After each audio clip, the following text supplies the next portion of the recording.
आषाढी शुद्ध एकादशी सोहळा 17 जुलै 2024 रोजी होणार असून या यात्रेसाठी पायी पालखी सोहळ्यासोबत मोठ्या प्रमाणात वारकरी भाविक येतात। पालखी सोहळ्यासोबत येणाऱ्या वारकरी भाविकांना पालखी मार्गावर व तळांवर तसेच यात्रा कालावधीत पंढरपूर शहरात व परिसरात सर्व पायाभूत सुविधा उपलब्ध व्हाव्यात, तसेच त्यांना कोणतीही अडचण येऊ नये याची दक्षता घेऊन संबंधित विभागांनी सर्व कामे दिनांक 5 जुलैपर्यंत पूर्ण करावीत अशा सूचना विधान परिषदेच्या उपसभापती डॉक्टर नीलम गोरे यांनी दिली।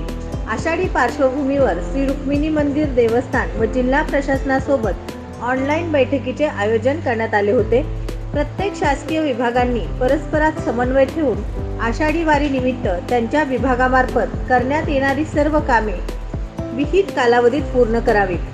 वारकरी भाविकांना पालखी मार्गावर रिंगण सोहळा व प्रदक्षिणा मार्गावर भाविकांना खडी टोचणार नाही याची दक्षता घ्यावी। राष्ट्रीय महामार्ग प्राधिकरणाने पालखी मार्गाची वेळेत करावी।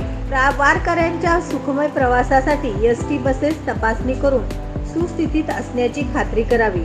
तसेच आषाढी यात्रा कालावधीत श्री विठ्ठल रुक्मिणी मातेच्या दर्शनासाठी दर्शन रांगेत उभ्या असणाऱ्या भाविकांसाठी दर्शन रांगेत बैठक व्यवस्था मंदिर समितीने करावी। आषाढी एकादशी दिवशी राजगिरा लाडूंची संख्या वाढवावी। मुख्य दर्शनी मंडपात हवा खेळती राहील याची दक्षता घ्यावी। टोकन दर्शनी व्यवस्था सुरू करण्याबाबत मंदिर समितीने कार्यवाही करावी, जेणेकरून वारकरी भाविकांच्या दर्शनाचा वेळ वाचेल। मंदिर समितीचे जतन व संवर्धनाचे काम सध्या असून उत्खननात सापडलेल्या पुरातन मूर्त्यांची नोंद महसूल प्रशासनाकडे करावी। वारी कालावधीत वारकरी भाविकांना प्रशासनाकडून सोयी सुविधा पुरविण्यात येतात। यासाठी मोठ्या प्रमाणात अधिकारी कर्मचारी यांची नियुक्ती केली जाते।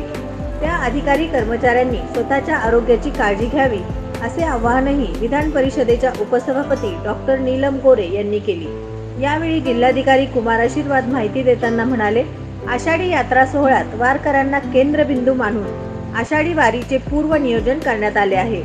आषाढी शुद्ध एकादशी सोहळा 17 जुलै 2024 रोजी होणार असून पालखी सोबत येणाऱ्या वारकरी भाविकांना पालखी मार्ग, विसावा तसेच पालखी तळांवर आवश्यक असलेल्या सर्व सोयी सुविधा उपलब्ध करून देण्यात येत आहेत। वारकरी भाविकांना तात्काळ सुविधा उपलब्ध व्हाव्यात तसेच सुरक्षेबाबत दक्षता घेण्यासाठी 25,500 अधिकारी कर्मचाऱ्यांची नेमणूक करण्यात आली आहे। तसेच 34 आपत्ती प्रतिसाद प्रणाली कार्यान्वित करण्यात येणार आहे। आषाढी वारी सुखकर व निर्विघ्न पार पाडण्यासाठी प्रशासनाकडून सूक्ष्म नियोजन करण्यात आले आहे।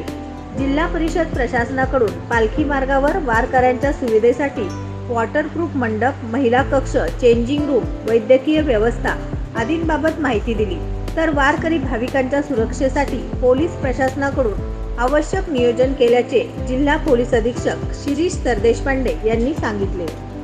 सोलापुरातील तथाकथित नामांकित उच्च महाविद्यालयास सोलापूर विद्यापीठाकडून शिक्षक मान्यता नाही, तरीही राजरोसपणे नियम डावलून महाविद्यालय सुरू।